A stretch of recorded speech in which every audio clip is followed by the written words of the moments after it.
Mirabilia è un network di 18 camere di commercio nato per valorizzare i siti minori UNESCO, un tentativo di messa insieme, diciamo, e di condividere delle esperienze e di portare avanti dei modelli operativi per poter gestire questi siti UNESCO.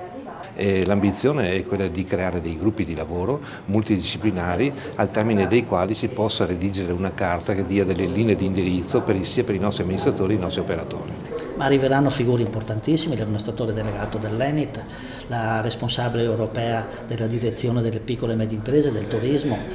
il sottosegretario di Stato Centinaio, la magnifica rettrice Dica Foscari. Quindi c'è un parterre molto importante a questi tavoli, a questo dibattito, il nostro presidente nazionale di Union Camere anche, e quindi si discuterà assieme al mondo dell'impresa, perché non è un evento a scatola chiusa, nel senso che ci siano solo le camere di commercio, siti patrimonio UNESCO, anzi ci sono le imprese e quindi nel dibattito porteremo anche quello che le imprese ci diranno e che vorranno per essere sostenute per promuovere questi territori. Perché Castelbrando è un esempio di recupero di un sito importantissimo come era il Castello Brandolini,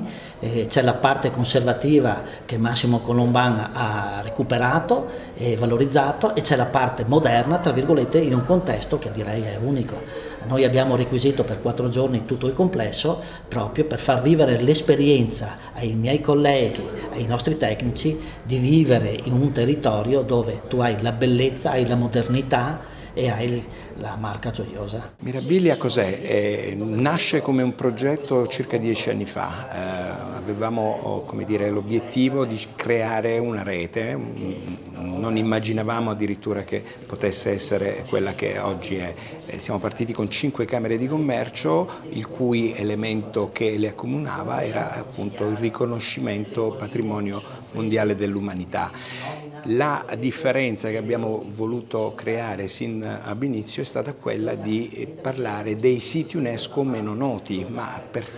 quindi non minori ma meno noti, per in un certo qual modo evidenziare che se si facesse un gioco di squadra, di rete, di network, evidentemente potremmo posizionare il Paese Italia con realtà sommerse o poco evidenti, in un certo qual modo potremmo dare una completezza di quella che evidentemente è il bel Paese.